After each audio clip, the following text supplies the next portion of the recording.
Sa mère, elle est institutrice. Et même s'il ne grandit pas dans une famille aisée, il ne vit pas dans une extrême pauvreté non plus, hein. Ni dans un contexte de violence familiale, contrairement à beaucoup de figures criminelles. Donc là, son cas est vraiment est presque particulier. C'est ce qui fait qu'il est si intéressant, tu vas voir. Donc en fait, il a une scolarité plutôt classique, hein. Et son environnement familial, social est plutôt stable. Mais vers 12 ans, Pablo Escobar se distingue déjà des autres par sa vision qui est très spéciale. Une vision très spéciale de la vie. Il ne montre aucun attachement aux règles et il veut déjà gagner beaucoup d'argent. Donc c'est un élève qui refuse le système. Vers l'âge de 14 ans, Escobar franchit son premier cap à seulement 14 ans. Un premier cap qui est décisif. Plutôt que de suivre le chemin scolaire classique, il commence déjà à vendre des faux diplômes. Ouais, il vend des faux diplômes. À 14 ans.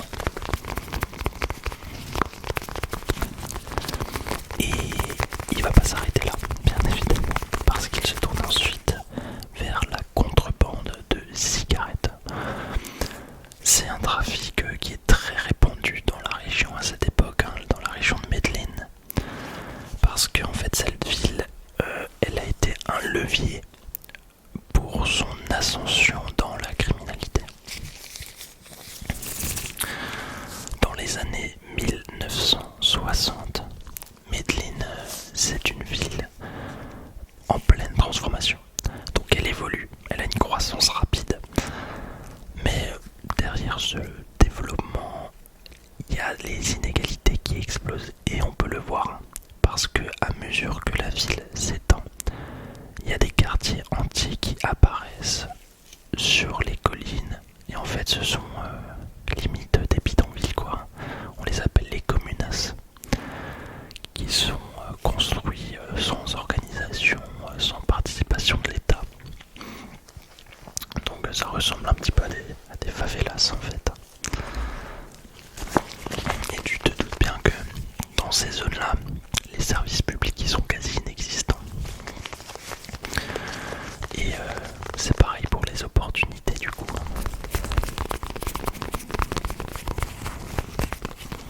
Et tout ça c'est un terreau fertile qui va faire que certaines économies parallèles vont se développer rapidement.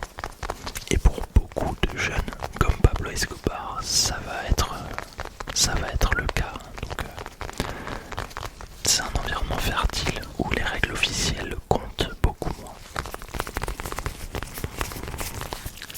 Alors détends-toi. J'aime bien ce petit tapping. C'est pas mal. Je le trouve assez doux, tu vois.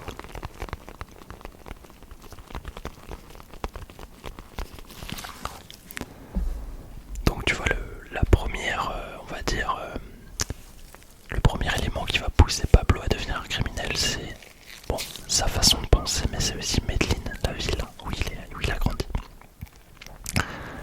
Vers 1968, alors qu'il a à peine 18 ans, il commence déjà à s'impliquer dans des activités criminelles qui sont un petit peu plus structurées. Et parmi elles, on a le trafic de voitures volées. Donc là, le principe, il est plutôt simple. Il y a des véhicules qui sont volés à Medellín ou dans d'autres régions. Puis, ils sont revendus, ils sont démontés pour leurs pièces ou alors utilisés dans d'autres opérations illégales. Donc voilà, c'est un type de trafic qui est déjà bien organisé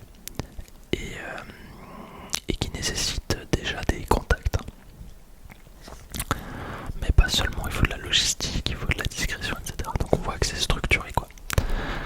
Mais rapidement, Escobar il comprend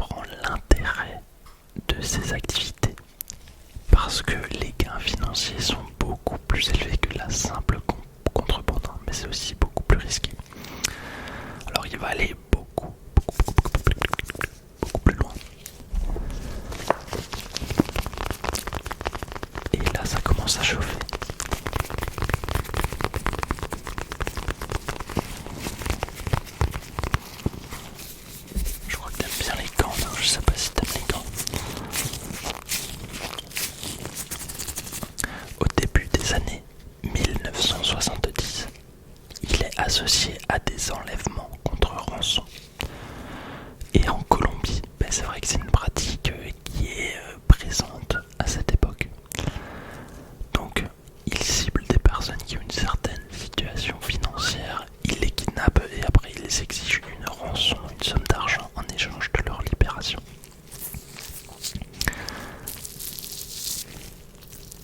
Donc il passe à un niveau supérieur alors qu'il a une vingtaine d'années.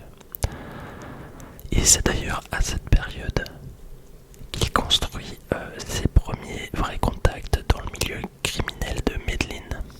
À partir de là, Escobar, il va observer, il va comprendre un petit peu les mécanismes du crime organisé. Il comprend que dans ce milieu, tout repose sur 3 éléments essentiels. On va les voir. Tu verras, c'est intéressant. On a d'abord les connexions, on a la discrétion bien sûr, et la capacité, ça c'est le plus important, la capacité à imposer le respect.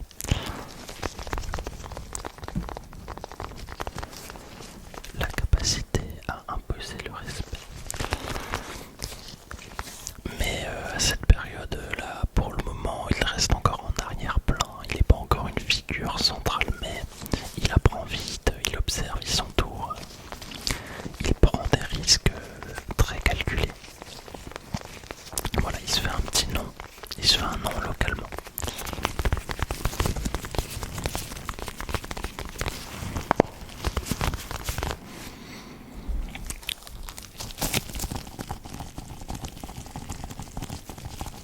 Je trouve que le tapping avec les gants c'est pas mal parce qu'il y a un petit bruit. Il y a un petit bruit derrière. Très agréable. Ouais, c'est très agréable. C'est pas mal.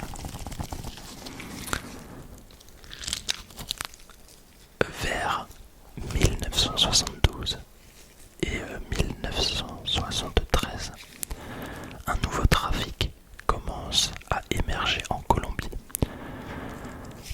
C'est le trafic de la cocaïne, tu t'en doutes bien. Et dans ces années-là, c'est un trafic qui est encore discret. Il est pas vraiment structuré, mais c'est vrai qu'il a un potentiel énorme. Et c'est là où Pablo Escobar va faire toute la différence parce que lui, il va le comprendre avant ses concurrents et ses collaborateurs. En fait, il comprend que, contrairement aux voitures ou aux enlèvements, le trafic de cocaïne permet des marges qui sont bien plus importantes, une expansion rapide et surtout, ça permet une expansion rapide à une échelle internationale. Donc ça, il l'a compris. Donc au lieu de simplement participer à ce trafic, il va chercher à s'y intégrer et à le développer. Et c'est là que tout va basculer pour lui. Parce qu'à partir de ce moment, Escobar, il va plus seulement évoluer dans le crime. Il va entrer dans ce système qui va lui permettre de devenir immensément puissant. Et vous allez voir la forme que sa puissance va prendre financièrement, mais pas que. C'est incroyable. Enfin bref.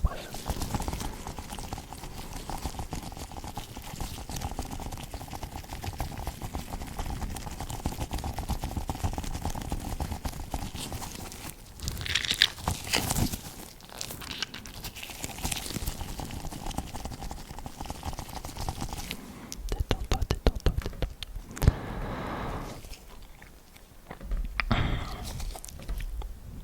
Voilà. J'en étais où? Voilà. Donc, on disait, dans les années 70, il y a plusieurs éléments qui vont accélérer son évolution à Escobar. Déjà, la demande de cocaïne, elle va exploser aux États-Unis. Et surtout, le produit va circuler dans des milieux un petit peu différents, notamment chez les classes qui sont aisées. Donc on a les artistes ou dans le monde de la nuit par exemple, donc dans ces différentes classes-là. Donc c'est pas une consommation de masse, mais la demande elle augmente presque exponentiellement. Et avec elle, le prix va aussi augmenter.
Et à mesure que les enjeux financiers augmentent, il y a certaines tensions qui commencent à apparaître. Et c'est là que Escobar va franchir un nouveau cap. En 75, il est associé à ses premiers assassinats ciblés pour éliminer ses concurrents, mais aussi pour sécuriser ses opérations et imposer bien évidemment son autorité. Parce que en fait Escobar, il va développer une obsession pour le contrôle. C'est ça qui est intéressant dans cette mentalité-là de ce criminel. C'est qu'il a besoin d'être aimé et il a besoin d'être craint. C'est soit l'un, soit l'autre. Il suit la logique de ce qu'on appelle le plata o plomo, l'argent ou le plomb. Et justement à partir de là, son ascension va encore s'accélérer davantage. Donc c'est vrai que c'est une logique en fait qui fonctionne dans ce milieu-là. À cette époque, pour Monsieur Escobar.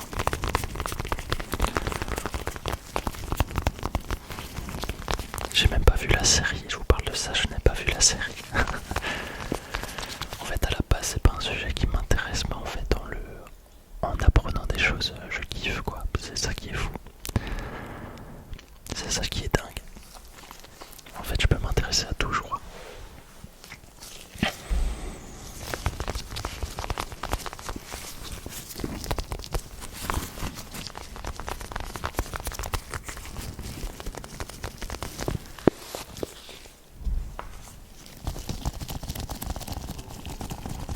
Vers 75 et 76, il commence donc à structurer ce qui deviendra plus tard le cartel de Medellín.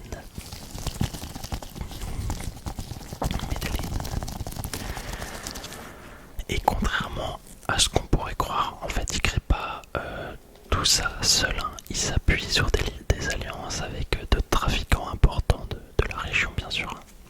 On a par exemple les frères Ochoa ou encore Carlos Leder qui joue un rôle important dans le développement de cette structure du trafic. En fait les frères Ochoa ce sont trois frères issus d'une famille riche qui eux sont plus discrets et sont plus orientés business. Alors que Carlos Leder, qui est d'ailleurs d'origine colombo-allemande, va carrément révolutionner la logistique du trafic. Donc en fait il va utiliser une île des Bahamas, elle s'appelle la Norman's Cay, pour organiser la logistique du trafic. Parce qu'en fait sur cette île, il y a une piste d'atterrissage privée.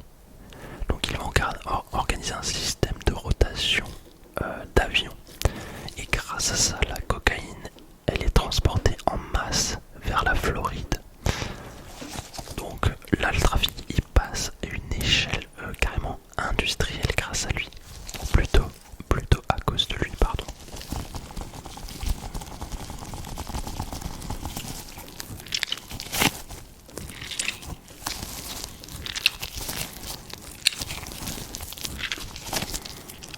Donc bref, en gros Carlos Pablo Escobar va collaborer plutôt que d'entrer en concurrence systématiquement et il fait ça pour maximiser les profits et sécuriser les opérations. C'est mieux dans ce sens là pour lui et il l'a compris. Donc peu à peu durant ces années, milieu des années 70, voire fin des années 70, l'organisation se solidifie et se structure. Et cette organisation devient quasi industrielle à cette époque.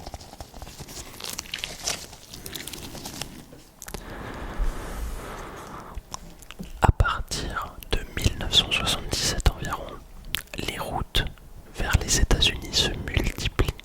Donc là, le marché américain il devient la priorité absolue. Et c'est ça aussi qui va poser problème à Escobar plus tard. Et pourquoi il priorise ce marché? Eh bien, c'est parce que c'est là que la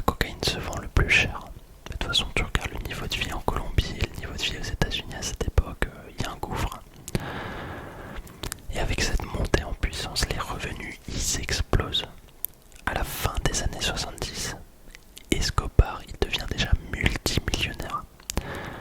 L'argent circule en quantité telle que le cartel doit trouver des moyens de le stocker carrément. Donc ils vont carrément enterrer de l'argent, ils vont le cacher dans différentes propriétés, dans des cages par exemple. Enfin, ils vont trouver plein de moyens de le planquer. Et d'ailleurs, ce qui est marrant, c'est qu'une partie de cet argent a été perdue à cause de l'humidité des rats, voilà, de tout ça. Enfin bref. Donc, ce qu'il faut retenir, c'est qu'à la fin des années 70, il pleut des pieds pour le cartel et pour Escobar surtout, qui devient puissant et qui a déjà énormément de possessions. Mais ça, c'est que le début, tu vas voir.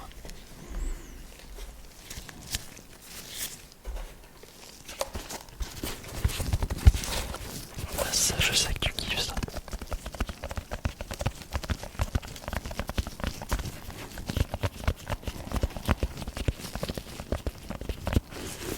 Ça fait pas le même son avec les gants. Ouais. Peut-être enlever les gants.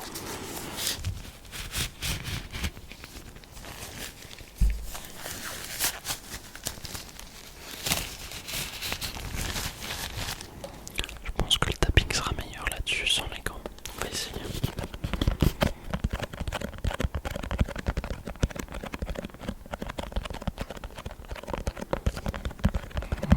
Ouais, c'est pas mal comme ça. C'est pas mal du tout.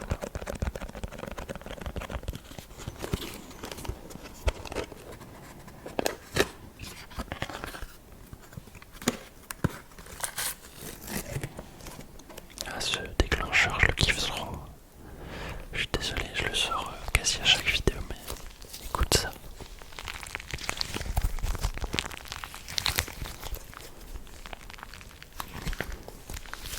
C'est moelleux. C'est crunchy. Ah, c'est incroyable. Au tournant des années 80, Pablo Escobar atteint un niveau encore jamais vu dans le narcotrafic. Son organisation, elle domine le marché. Elle est à son apogée. Le cartel de Medellín, il contrôle 70 à 80% de la cocaïne qui entre aux États-Unis, dans tous les USA. Donc bien sûr, ça représente des tonnes de marchandises chaque mois. Donc là, tu te doutes bien que pour les États-Unis, c'est la Colombie ou plutôt le cartel de Medellín et Escobar devient un problème majeur et ils vont prendre le problème à bras le corps. Parce que d'autant plus que les revenus deviennent colossaux. On parle de dizaines de millions de dollars par semaine. Donc sa fortune est estimée à plusieurs milliards de dollars et à cette époque, un dollar valait pas un dollar d'aujourd'hui. Donc pendant plusieurs années, Pablo Escobar apparaît même dans le classement des hommes les plus riches au monde selon le magazine Forbes. Tu dois peut-être le connaître, mais ça c'est un petit peu plus tard, c'est quelques années plus tard. Voilà. Mais cet argent il reste pas abstrait, il se transforme en mode de vie totalement démesuré, bien sûr. Escobar, il investit massivement dans des propriétés, et notamment dans un lieu devenu emblématique, l'Hacienda Nápoles, qu'il développe au début des années 80. En fait, c'est un immense domaine de plusieurs milliers d'hectares situé entre Medellín et Bogota. Et sur place, il fait construire une résidence ultra luxueuse, bon ça tu t'en doutes. Mais il y a plusieurs piscines, il y a des terrains de sport, il y a un aérodrome privé et il y a même un zoo privé avec des animaux exotiques comme des hippopotames, des girafes, des éléphants. Enfin voilà, c'est impensable quoi. D'ailleurs, petite anecdote, les hippopotames ont été relâchés dans la nature près du grosse erreur, parce qu'en fait ils se sont reproduits ultra rapidement. Il y en avait 4 au début, maintenant il y en a entre 100 et 150. Et en fait ils sont aujourd'hui considérés comme une espèce invasive parce qu'ils modifient l'écosystème local. Donc en plus de foutre la merde dans le narcotrafic, Escobar il a foutu la merde dans la nature, quoi, dans l'écosystème. Indirectement, ou directement plutôt.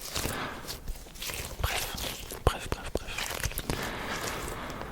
Donc son mode de vie devient carrément une démonstration de puissance. Mais ce qui rend Escobar encore plus particulier, c'est son image publique. Parce qu'en parallèle de ses activités criminelles, il va construire une véritable stratégie sociale en fait. Plomo, comme on disait avant. En fait, au début des années 80 toujours, il finance la construction de logements pour les populations les plus pauvres de Medellín. Donc il fait un petit peu son Robin des Bois. Il participe aussi à la création de terrains de football, donc à certaines infrastructures. Il distribue de l'argent, il aide certaines familles. Donc il gagne le soutien d'une partie de la population, notamment dans les communas, les gens de favelas, on en a parlé avant. Donc pour certains c'est un criminel, alors que pour d'autres c'est presque un héros, c'est presque un Robin des Bois quoi. Et c'est justement cette double image qui va renforcer son pouvoir. Mais bon, il va pas s'arrêter là, vous inquiétez pas, c'est pas assez pour lui. Là tu te dis mais qu'est-ce qu'il peut faire encore? Il a pas déjà tout fait? Non, pas du tout. Tu verras.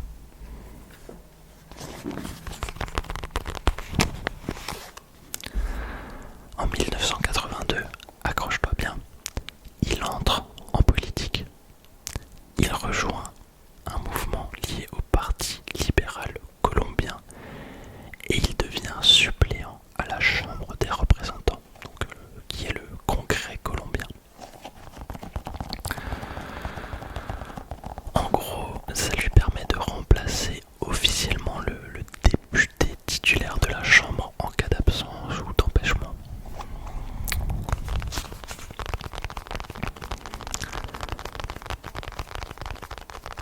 Donc, il peut occasionnellement participer au débat et même voter.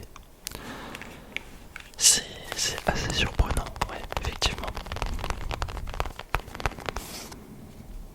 Donc son but c'est pas forcément uniquement de gagner du pouvoir, en fait il veut aussi gagner une légitimité.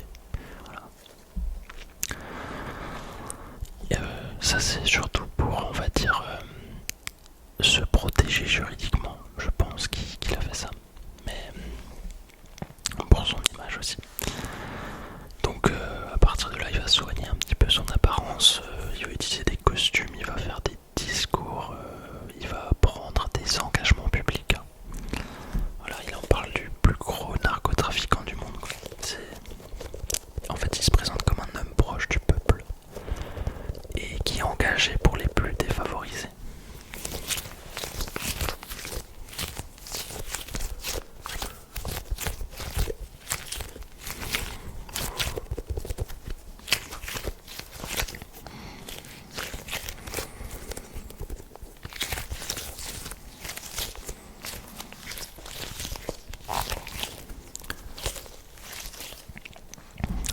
Mais très vite, cette stratégie va se retourner contre lui. Parce que ses activités criminelles, en fait, elles sont déjà connues de certains acteurs. Alors, à partir de 1983, les premières révélations apparaissent publiquement. Il y a des journalistes et des responsables politiques qui commencent à exposer son passé. Et parmi eux, on a le ministre de la Justice, Rodrigo Lara Bonilla, qui va dénoncer ouvertement ses liens avec le narcotrafic et remet en cause sa présence au Congrès. Alors là, les médias, ils s'emballent, ils vont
durcir énormément sa politique.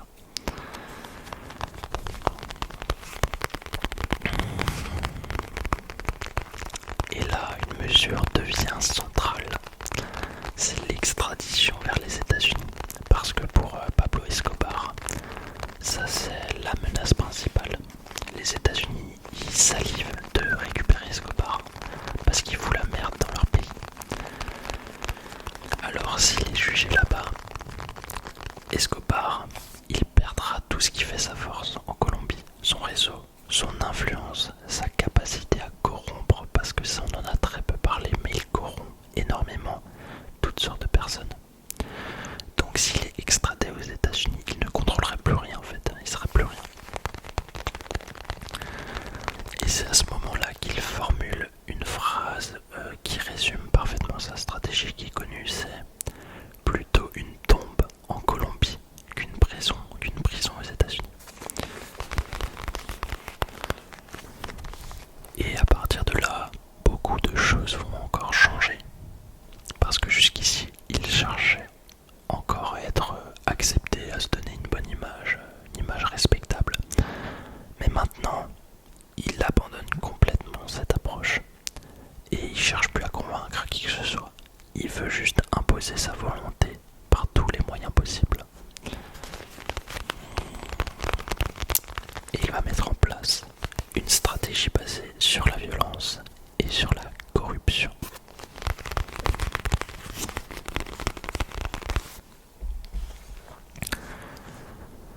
Donc d'un côté, il continue à acheter des policiers, voilà, des gens un petit peu haut placés, des juges, des responsables politiques pour ralentir les enquêtes et obtenir des informations.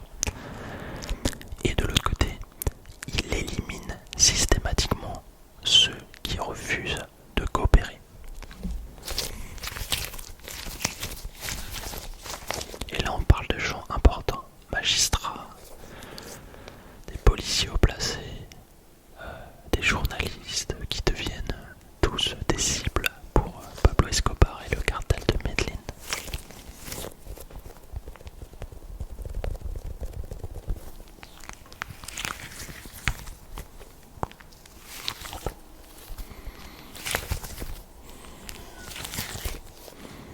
Donc en fait, il adopte carrément une stratégie de terrorisme assumée.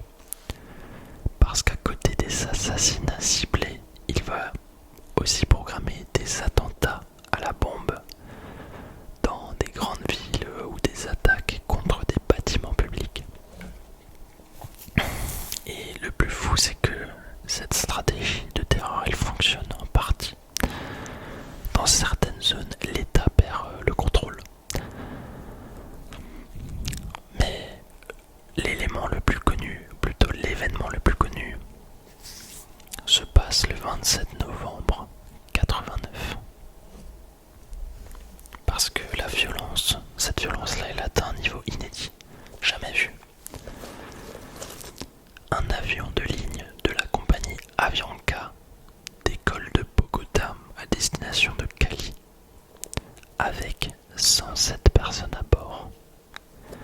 Et quelques minutes après le décollage, une bombe placée dans l'appareil explose en plein vol. Et ça provoque bien sûr la désintégration immédiate de l'avion. Il n'y a aucun survivant. Les débris retombent sur une zone habitée et causent aussi des victimes au sol. Là tu te dis, ça vient d'où ça? Mais en fait l'objectif, bien sûr, c'est le cartel de Medellín qui est rattaché à cette affaire. Et l'objectif c'était d'éliminer César Gaviria, qui était candidat à cette époque à l'élection présidentielle. Et le cartel considérait César Gaviria comme une menace à cause de sa position favorable à l'extradition des narcotrafiquants vers les États-Unis. Mais, ce que les commanditaires ignorent, c'est que Gaviria n'est finalement pas monté à bord de cet avion ce jour-là. Et comme je l'ai dit, cette attaque elle est attribuée au cartel de Medellín et elle marque un point de rupture parce qu'en s'attaquant à un avion avion civil en tuant des dizaines d'innocents pour atteindre une cible politique. Là, le cartel il dépasse une ligne que même certains de ses alliés jugeaient infranchissable.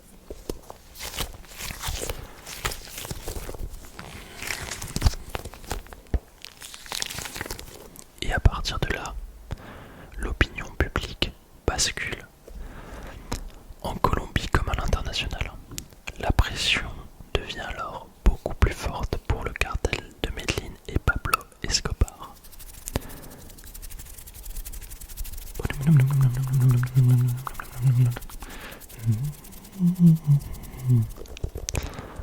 À partir de la fin des années 80, les États-Unis vont directement s'impliquer dans la traque, notamment à travers le Drug Enforcement Administration, qui va collaborer étroitement avec les autorités colombiennes.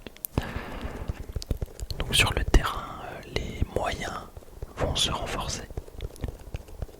Il y a des unités spéciales, il y a des opérations ciblées, le renseignement est accru, etc. Et en parallèle, les cartels rivaux, comme celui de Cali, le cartel de Cali, profitent de cette situation pour affaiblir Pablo Escobar. Donc progressivement, l'équilibre va basculer.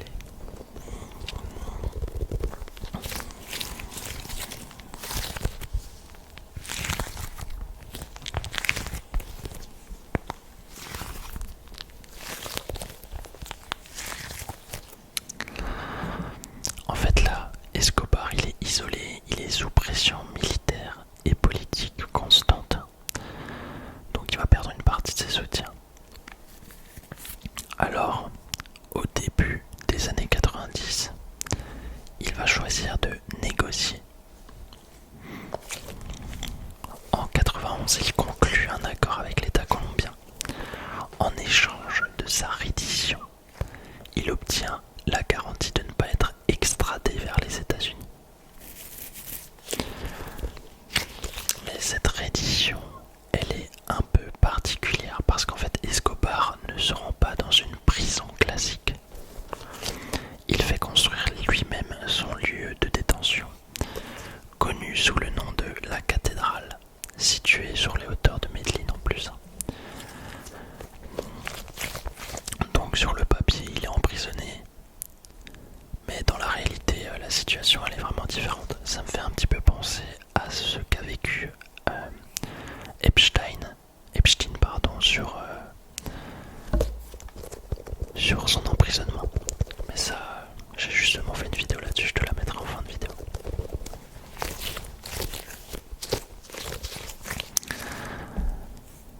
En fait, la prison, c'est une véritable forteresse privée, avec des conditions de vie extrêmement favorables et extrêmement confortables, on va dire. Il y a des terrains de sport, il y a un espace de réception, il y a une vue magnifique et il y a un contrôle total sur tout ce qui se passe. Escobar, il choisit ses gardiens, il filtre les entrées et il continue même à diriger son cartel depuis l'intérieur, comme s'il avait jamais vraiment quitté le pouvoir. On peut pas vraiment appeler ça de la prison ou de la détention.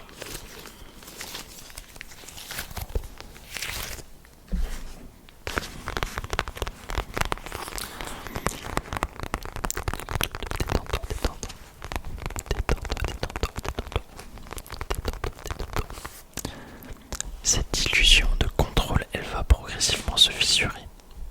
À l'intérieur même de la cathédrale, la pseudo-prison, Escobar soupçonne certains de ses associés de trahison. Alors, il en fait exécuter plusieurs. Il fait exécuter plusieurs de ses propres hommes à l'intérieur même de la prison, entre guillemets.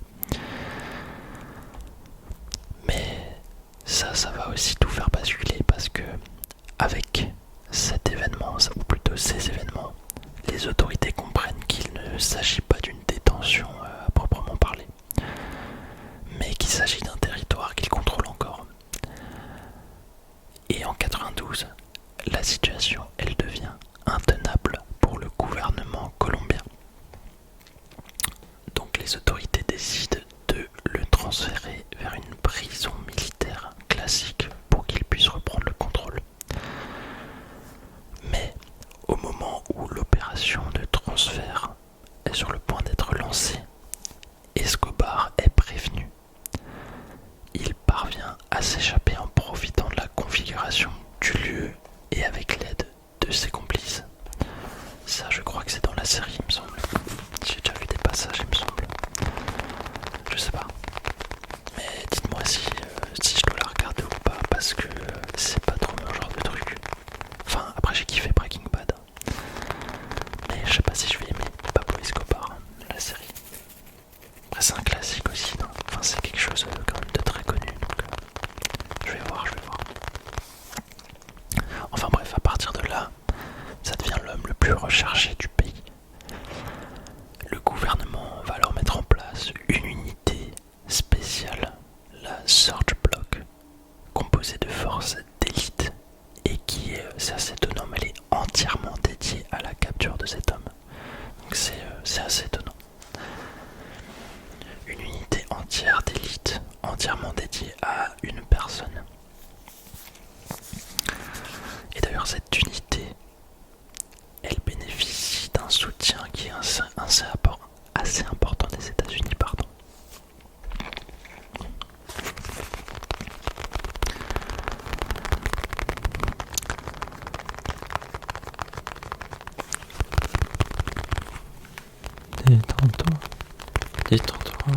Détends-toi.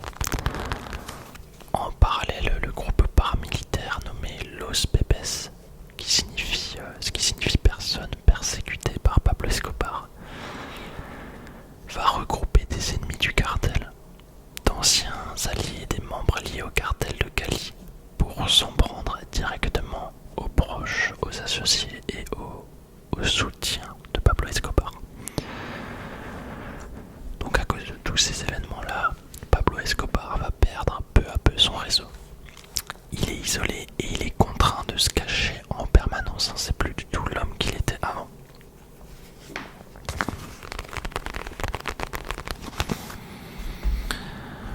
Le 2 décembre 1993 à Medellín, Escobar est repéré après avoir passé un appel téléphonique à sa famille. Les autorités colombiennes, appuyées par des unités spécialisées, parviennent à localiser la zone grâce à des techniques de triangulation. Et ça fait déjà des mois qu'elles tentent de le retrouver. Mais cette fois, elles tiennent vraiment une piste solide.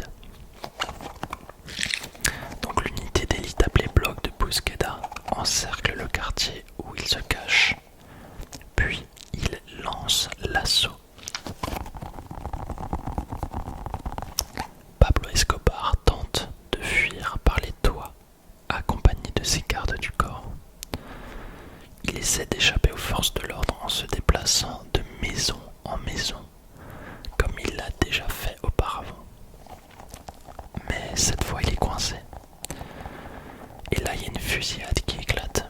Et selon la version officielle, Escobar est touché par des policiers et il s'effondre sur un toit.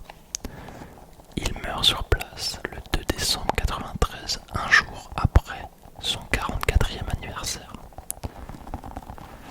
Et la mort de Pablo Escobar met fin à une période de violence extrême en Colombie. Parce que le cartel, il est privé de son leader, donc il s'effondre. Mais bien sûr, le trafic ne disparaît pas.